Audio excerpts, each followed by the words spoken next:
nung sabihin nito ni Senador Joel Villanueva, kasi ito nauna eh, anong sumunod na pangyayari? Ang sitwasyon sa ngayon, ito po yung isang impormasyon na aking nakuha at antabayanan po natin dahil nakakatakot. Eto na. Nagpatawag na po ang Pangulong Bongbong Marcos ng special session. Yun ang sinasabi ko. Alam mo kung kailan? Kailan yan? June 17. Wednesday! Oo. Wednesday! Ayun na nga.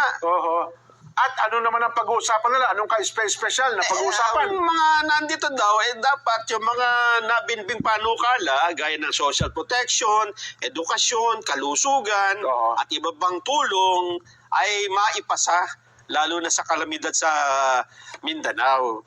Pero di ba sabi ni Senador, supplemental budget ba yan? ay ang sabi ni Senador Marcoleta, hindi naman kayo may emergency yun. Ayun Di naman. ba kasi may mga budget naman na. Ang special session dapat talaga urgent at meron talagang pangailangan na daglian. Ang binabanggit na narinig ko kayo na kay Erwin, tulpo, Senador Erwin, yung meron daw dalawang general na dapat ay ma-confirm. Ma-confirm. Oo, meron din daw mga nakabinbin na galing sa Kamara na mukhang last reading na rin daw sa Senate. And dapat, maalaman natin ito, Jen, kung talagang ito ang pakay, di walang magiging butuhan dapat. Diba? Wala, kung ano lang dapat, yung legislative works lang nila. Kasi baka nangyari dyan ay nag-session, next forum, tapos bigla kayo nagbutuhan at pinalitan nyo ang Senate President, pinalitan nyo ang lahat ng mga chairmanship, pinalitan nyo ang kung sino-sino. Ibig sabihin, iba yung agenda ninyo. Hindi yung... Teka lang, doon ka bawang magkabutuhan. Tanong natin, Senate President, 13 lang sila. Paano kung halimbawang...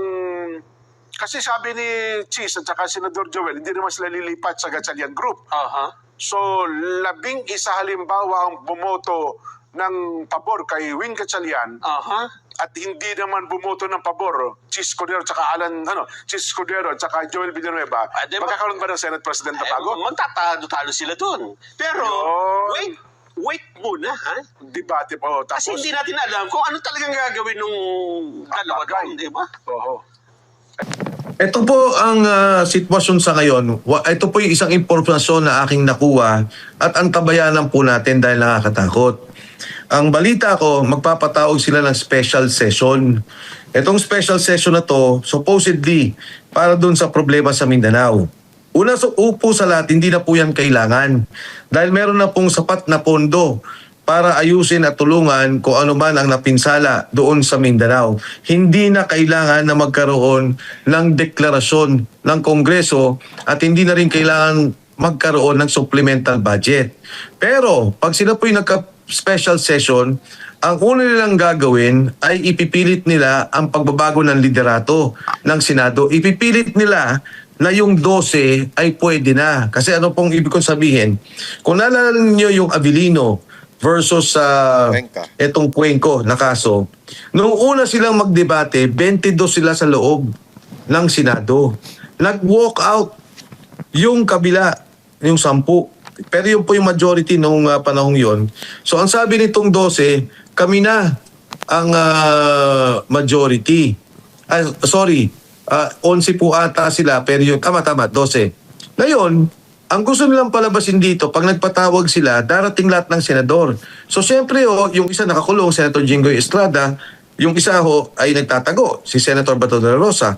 Lalabas may quorum sila 22. Pipilit nila ngayon yung Senate President na sa 12 pa lang ay pwede na dahil ang quorum, gagawin nilang, ang membership ng Senado, gagawin nilang 22 na lang. Sandali ko. Linawin natin ha. So supposedly special session yan for the Mindanao. For the Mindanao. Pero ipupolitikahin nila? Yes.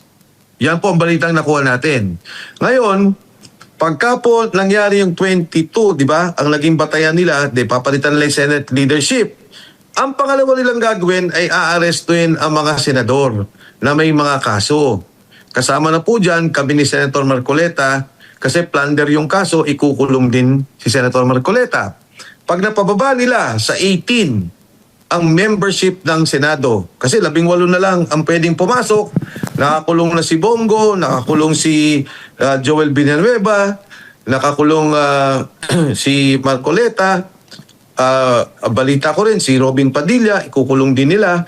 So ang mangyayari po, magiging 18 na lang ang Senado. So ang 2/3 doon ay 12.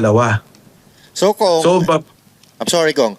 So ito, may kaugnayan pa rin ito sa impeachment ni BP Sara Duterte. Ano mangyayari? Kasi kailangan 16, di ba, bago ma-impeach si BP Sara Duterte. Paano? Pag naging 18 na lang sila, may pagbabago bang mangyayari doon? gusto nilang palabasin na 18 na lang ang total membership ng Senado. So pagka 18 na lang, pag ikay nakakuha ng 12, pwede na yung 2/3. Pagka 18 na lang, at meron kang 2/3 ng Senado, pwede mo na rin pagpalitan ang saligang batas. So, ito yung kabuwang lumalabas na kwento. Tingnan po natin at tambayanan natin kung ano mangyayari. Pero Meanwhile, Kasi sinasabi ng Ombudsman Boying Rimulya, 9 to 10 daw sila. 9 to 10? May maiuwang kaya sa mga senador? 9 to 10. Tama-tama. 10 sila doon sa kabila. Sila lahat? Labas na ng statement si Senador Joel Villanueva. Alam mo ang kanyang sabi? Pag nagpatawag ng special session, dadalo siya. Oh. Di ba parang nito, pagka dumalo ka, magkakaroon nga naman ng pagkakataon na mabuo yung quorum. Yes. At magbotohan. Ang tanong, Ng leadership, ganun ba? nung sabihin nito ni Senador Joel Villanueva, Oo. kasi ito nauna anong sumunod na pangyayari? Oo.